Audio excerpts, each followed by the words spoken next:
नमस्कार. आपण पाहत आहात भारताचा बुलंद आवाज आपला भारत न्यूज. आज आपण अशा एका विषयावर बोलणार आहोत जो प्रत्येक वाहन चालक, प्रत्येक करदाते आणि प्रत्येक नागरिकाशी थेट संबंधित आहे. वाहतूक नियमांचे पालन करणे हे प्रत्येक नागरिकाचे कर्तव्य आहे. हेल्मेट न घातल्यास दंड, विमा नसल्यास दंड, प्रदूषण प्रमाणपत्र नसल्यास दंड, मद्यपान करून वाहन चालवल्यास मोठा दंड, मोबाईलवर बोलत वाहन चालवल्यास दंड, नो पार्किंग किंवा नो एंट्रीचे उल्लंघन केल्यास दंड. हे सर्व नियम नागरिकांच्या सुरक्षेसाठी आहेत आणि त्याचे पालन होणे अत्यंत आवश्यक आहे. मात्र आज अनेक नागरिक एक महत्त्वाचा प्रश्न उपस्थित करत आहेत.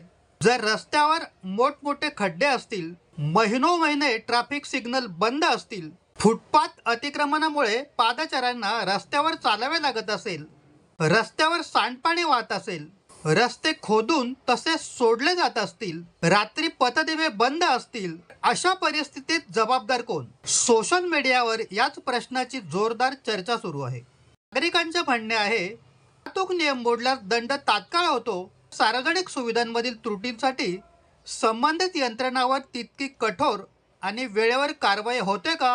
हा प्रश्न आता अधिक ठळकपणे विचारला जात आहे.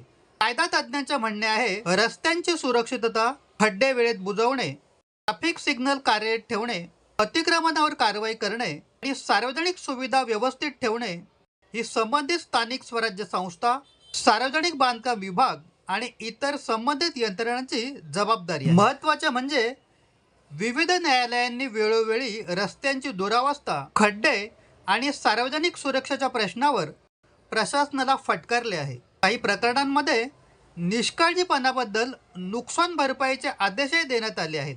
याचा अर्थ प्रशासन कधीच जबाबदार नसते असे नाही, परंतु नागरिकांचा प्रश्न असा आहे, जबाबदारी आणि प्रभावीपणे आणि वेळेत निश्चित होते का?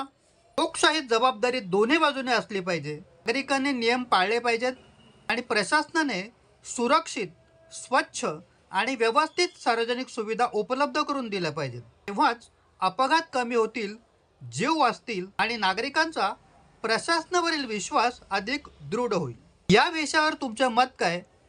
प्रशासनाच्या जबाबदारीसाठी अधिक स्पष्ट आणि कठोर उत्तरदायित्वाची व्यवस्था असावी असे तुम्हाला वाटते का? तुमचे मत आम्हाला कमेंटमध्ये नक्की कळवा. रवींद्र थोरात, भारताचा बुलंद आवाज आपला भारत न्यूज. सत्याचा ध्यास, जनतेचा विश्वास.